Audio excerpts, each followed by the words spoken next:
Good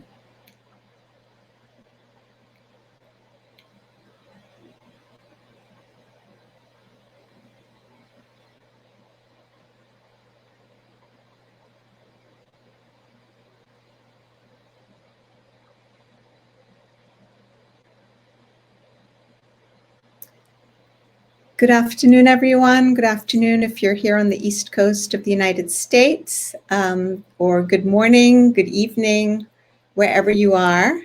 Welcome to episode 4 of Reimagining Our World with me, your host, Saveda Ma'ani. Delighted to have you all here. Thanks for joining and participating. So let's get on with the topic of the day. I just wanted to remind us all that we have been thinking about a number of different ways of envisioning our world. And I wanted to start by reminding us of the 3 steps we need to take if we want to make a better world. If you'll remember, I think this was from episode 1. First, we need to accept exactly where we are and take responsibility for who we've become and how we're showing up as a global society, as a national society, as individuals. Then we need to envision the future we want to have, the new people we want to be, the world we want to become. And then the third step is to bridge the gap between where we are and where we want to be. Now, apropos of that third step, bridging the gap between here and there, what is really important, as we discussed last time, is to recognize the supreme gift that human beings have, the unique gift of free will choice and the ability to make good choices and good decisions. These choices can be applied essentially in 2 areas. One is to shift the way we think about things and view things, our mindsets, in other words, and the other is to shift certain habits, in other words, our how we show up, how we behave. One leads to the other. In other words, our habits and our behaviors are actually dependent on how we perceive things and how we view things. So today I'd like us to consider a particularly baneful habit, a very dysfunctional habit that we have as a society and have had for a very long time, a habit that does not serve us well. And that is the habit of reaching for expedient solutions to crises or to challenges, whether they're global challenges, national or individual. So the habit of expediency. And this is a knee-jerk habit we have. And before we go any further, I think it's important to define exactly what it is we're talking about so we're on the same page, because different people may have slightly different definitions of the word expediency. So this is what I mean when I talk about it and for purposes of the conversation today. So expediency essentially has 3 key features. The first feature is that it entails a reactive response to a crisis, a challenge, or a situation. In other words, we don't stop and think proactively ahead in a calm way. We're responding to the crisis of the moment. We are putting out the fire of the day. And we're so eager to put the fire out that we don't think about long-term consequences. And most importantly, we put the fire out, but we allow the embers to continue to burn. And they're just waiting for the next gust of wind, the right circumstances to come along, basically, and start this fire all over again. So that's the first feature of expediency. The second feature of expediency is that when we reach for expedient solutions, we look at short-term solutions. We're never really thinking long-term. So we're just thinking whether it's a day ahead, a month ahead, 3 months ahead, and that's all we're concerned about. And the third feature of expediency is that we craft solutions based on very narrowly conceived self-interest, whether it's the interest of my neighborhood, my locality, my nation, which expresses itself in the form of often a rabid nationalism, or my ethnic group or my racial group, whatever the story is, we conceive our interests in very narrow terms. Now, expediency is a habit that we see play out both in our individual lives and in our societal lives. So let's take a couple of simple examples to hammer home the point. So in our individual lives, I don't know about you, but I remember when I was a little younger going through a period where a lot of my friends were getting married. And it was funny to observe this phenomenon that was fairly ubiquitous. People would be eating junk food, not taking care of their diets, not taking care of their health. And as soon as there was a wedding on the calendar, it was like, oh my gosh, I have to be able to get into the wedding dress, or I have to be able to get into the wedding tux. And so they would go on a crash diet, right? Short term. Reactive, reacting to this new situation, to this date on the calendar that says wedding, and thinking very short term and in a very narrow self-interest. So that's an example. Another example that all of us, I think, or many of us have experienced and witness our children, our young people experiencing, is that of cramming for exams, right? So you spend the year or the semester goofing off, watching Netflix, going to parties, hanging out with friends, having interesting conversations till 3 a.m. And then whoops, it's exam week. And all of a sudden you realize I have all of this material that I need to master before I sit the exam. And so we start cramming. Now, again, that's a reactive approach, and it's very based on very short-term thinking, because if the objective is to learn and to really absorb information in a way that enables us over the long term to apply it, then we're defeating the purpose, just as we're defeating the purpose with the crash diet of really ensuring that our bodies are healthy for the long term and able to serve us in our purpose in life, right? So these are two examples in the individual sphere. Now let's look at the societal sphere. So one example that jumps to mind is that of consumption. We're all in the habit of shopping and consuming, and we have all the lights on and we have all these gadgets and we use a lot of electricity and we buy a lot of clothes and things and go on vacations. We like to travel long distances for those who are able as often as possible. And we're not thinking about our carbon footprint, and we're not thinking about the sustainability necessarily of our actions. And that has resulted, that's been a very short-term thinking based on my self-interest, very narrowly conceived, or my nation's self-interest because I want to get ahead and we want to become an economically strong nation. And it's very reactive. So that's a good example of an expedient approach in life that causes untold problems over the long term. Another example that has just come to mind is during this COVID time, that of getting together, right, with other people, especially during the holidays. So we think, well, gosh, it's my child's 21st birthday. It's a once in a lifetime event. What harm can they be if I have a party and invite, 50 of their closest friends? Well, I know in our neighborhood, this has happened quite a bit, and all of these events have become super spreader events for COVID. Again, these are decisions made on very narrowly conceived self-interest, thinking very short term, and reacting to the moment, the birthday or the Thanksgiving event or the event to celebrate Hanukkah or Christmas or whatever the holiday is, without thinking of the impact on all of society and the impact long term. Okay, now so we've defined expediency, right, with these three features. Now, what happens when we apply expedient solutions? There are three very deleterious, unfortunate consequences that tend to flow from this habit, this dysfunctional habit of expediency. The first consequence is that we generally never solve any of our problems at root. We basically end up as I said before, dousing the flames of the fire, but the embers continue to burn, and we pay no attention to them because we're busy, we're rushing off to put the next fire out.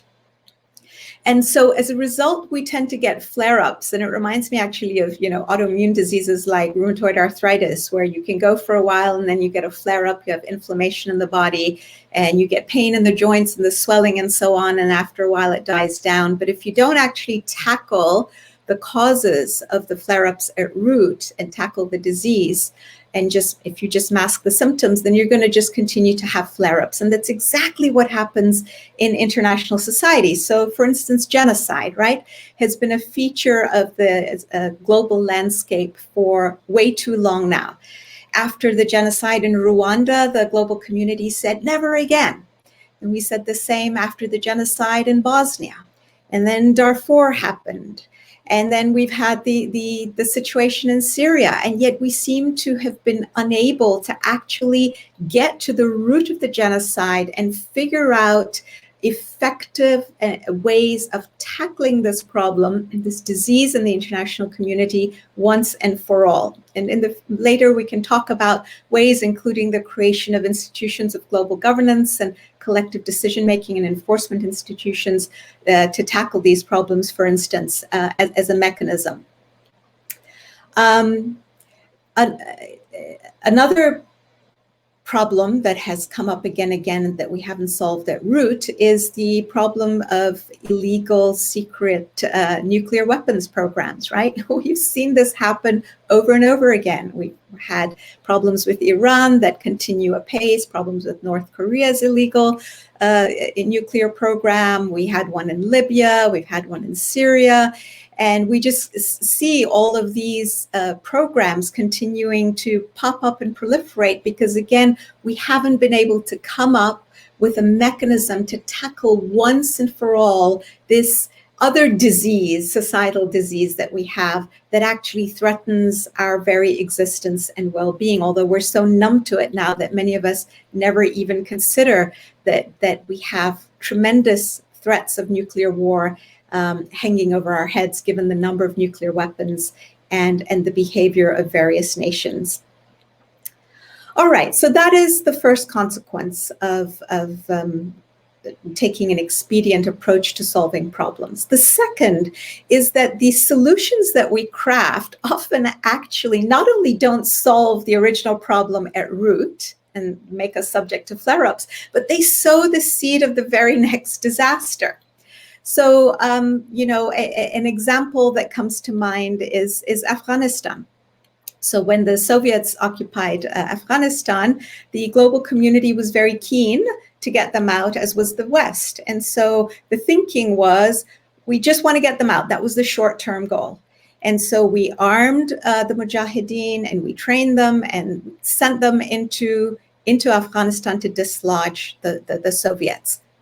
We were very successful in that short-term goal. However, what ended up happening is that those very Mujahideen became the Taliban of the future and spawned a whole new problem, which we have spent 2 decades trying to resolve and are still mired in it. And of course, the country of Afghanistan itself and the Afghani people have suffered enormously as a result. There are many other examples, but let's just leave it at that. Now, the third consequence that flows is that the solutions we craft tend to undermine each other because they're not congruent. So, for example, as an international community, we want to stand together to eliminate the threat of terrorism. And at the same time, we also want to stand together to uphold human rights.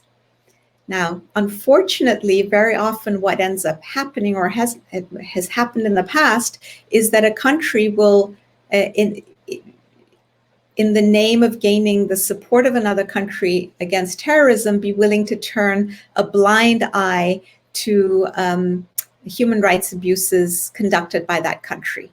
Or in the name of trying to get access to energy resources, a country will do the same. Turn a blind eye, as we've seen with Darfur, where one of the countries who had oil concessions in the Sudan had one of the P5 countries, the members of the Security Council that has permanent membership, had said, I will veto any resolution to formally declare the genocide in Darfur a genocide, because they were keen to maintain their interests in locking up energy sources.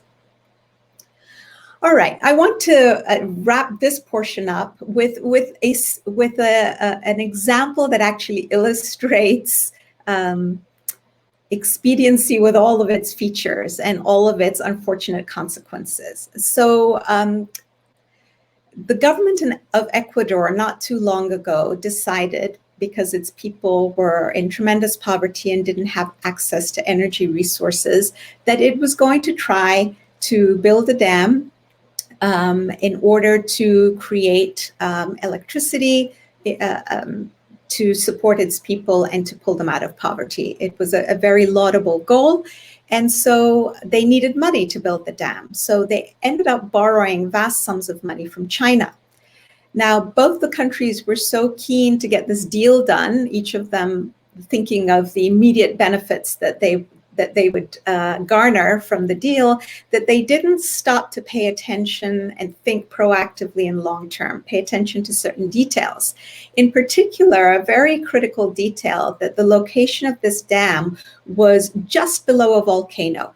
So they went ahead and built the dam, and unsurprisingly, within 2 years, 7,000 cracks had already appeared in the machinery of this dam. As a result, a lot of mud and silt and the trees and bushes ended up in the reservoir, which made it ineffective. So here's the government of Ecuador left in a position of not having satisfied its original goal, short-term goal of lifting its people out of poverty, and found itself unable to repay the debt to China, which resulted in the fact that it is now in the position actually of having to pay 80% of the proceeds of its biggest export, which is oil, to China. So it's ended up poorer, worse off, and not having achieved the goal of either providing electricity to its people or pulling them out of poverty in the way it had hoped. So this, to me, kind of is an example, is an illustration that really sums up this whole concept of expediency. Now, the coronavirus pandemic is forcing humanity. You can think of it as forcing, but also affording us an amazing opportunity to learn a really important lesson regarding this dysfunctional habit of expediency. First of all, it's forcing us to look at this habit, stare it in the face, and look at the consequences. The lesson that we are learning is that there are certain laws that govern our social reality. Just as there are laws that govern our physical reality, like the law of gravity, so too there are laws or principles that govern our social reality. This is a really important point. And just as we ignore the laws of physics at our peril, so too we ignore the laws of social reality at our peril. What do I mean? If you wanted to build an airplane, you wouldn't want to ignore the law of gravity, because it would end up in disaster. First of all, you wouldn't have a flying plane, and if it took off briefly, it would end up in a crash or a disaster. So we ignore these laws at our peril, and yet we have chosen for such a long time now to ignore one of the fundamental principles underlying social reality, and that is the principle of, or the law of, the oneness of humanity. We have insisted on building institutions, social, economic, political, environmental, religious, based on principles that don't take into account this principle of oneness. Is it any wonder then that we are finding that our institutions are collapsing and unraveling around us with bewildering rapidity? On the one hand, we're surprised, but when we actually delve in and look at what's going on, there is actually no cause for surprise. It's a wonder that it hasn't unraveled more completely sooner. In fact, there's a wonderful quote from Montesquieu that says, "The deterioration of government begins almost always by the decay of its principles." I love that quote because it is so true. All right. So the question then becomes, is there an alternative habit that we can adopt to replace the habit of expediency, which is just so deeply ingrained in us? And as we know with habits, it's so hard to let go of them. And we also know with habits, just letting go of a habit isn't sufficient because we just create a vacuum and then another bad habit can come and take its place. So what we want to do is to replace it with a constructive, empowering habit. So what might that be? And I propose that the habit we want to replace the habit of expediency with is the habit of a principled approach to solving global challenges and societal challenges of all kinds, including national and local challenges. So what do I mean when I say a principled approach to solving problems? What does that, how do we define that? How do we describe that? There are 3 steps that are involved. The first is that society needs to, if we're talking about global society, then the community of nations. If we're talking about national society, then the members of a nation or the members of government need to identify a set of organizing foundational principles that they can all agree on. The idea of the importance of doing this has become talked about increasingly over the last few years. So it started actually with a statement crafted by the governing body of the Baha'i community in 1985 in a document released called The Promise of World Peace. And in it, that governing body called on leaders of nations to identify the principles involved when attempting to solve problems, to identify principles first, and then to apply them methodically to solving those problems. This call was later taken up and one started to hear it in other fora. In particular, one that strikes me was the call by the former Foreign Minister of Australia, Gareth Evans, who's also the longtime head of the NGO International Crisis Group. And he, I remember, also talked a couple of times about the fact that after his long experience in government at all levels, he had concluded that the only effective way to tackle any challenge was to identify the principles involved and then apply them. And then he went on to bemoan the fact that this is not common practice, either at the domestic level of governance or at the national or international levels.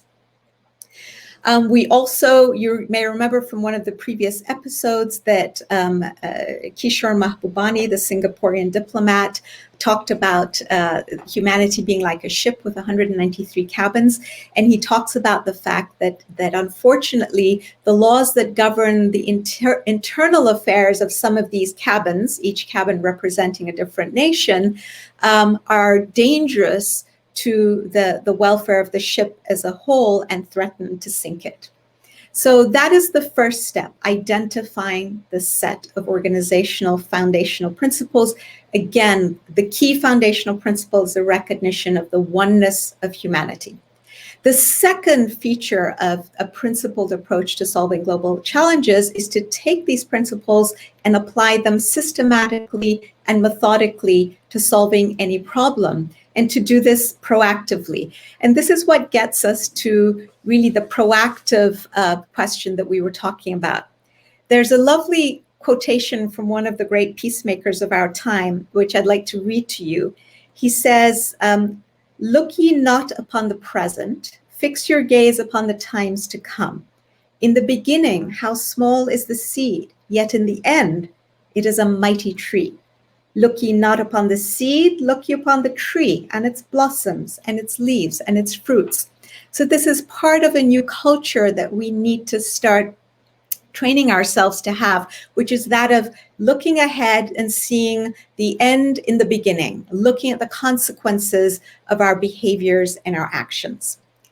And the last feature of a principled approach to solving global challenges is to apply these principles, having identified them, in an uncompromising fashion.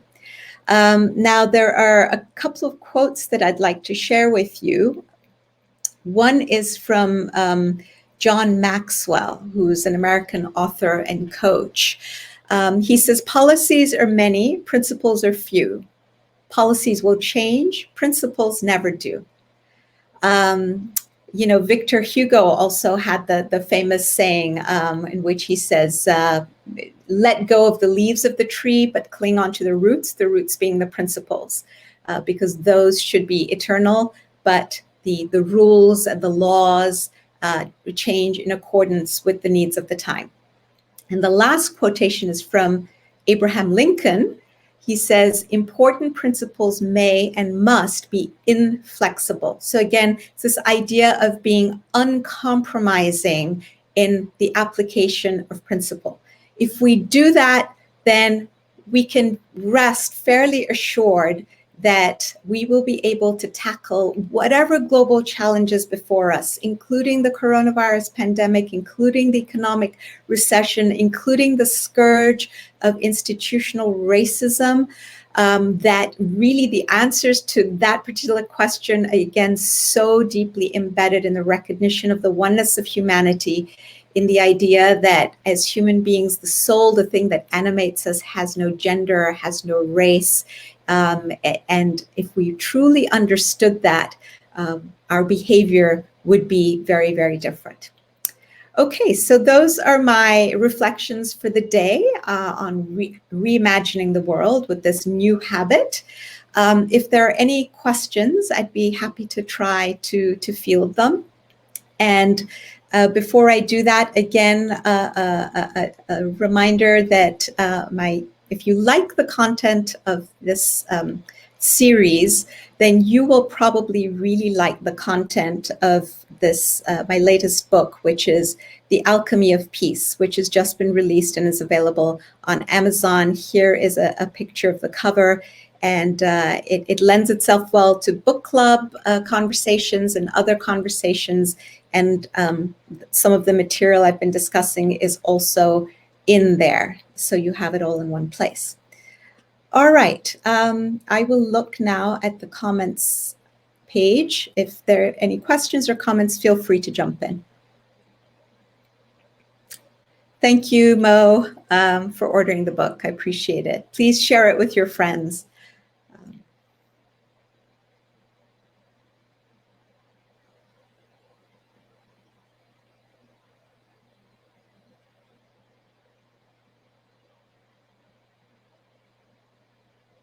Okay, well, looks like there aren't any comments.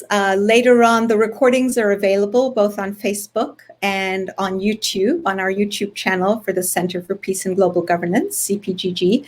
So feel free to add comments there when you view the program or something occurs to you, so that we can start a community conversation on these topics. It's been a pleasure again to be with you all. Thank you so much. And I hope you will join me next Saturday at the same time, 4 p.m. Eastern Time, for episode 5. All right, bye-bye for now.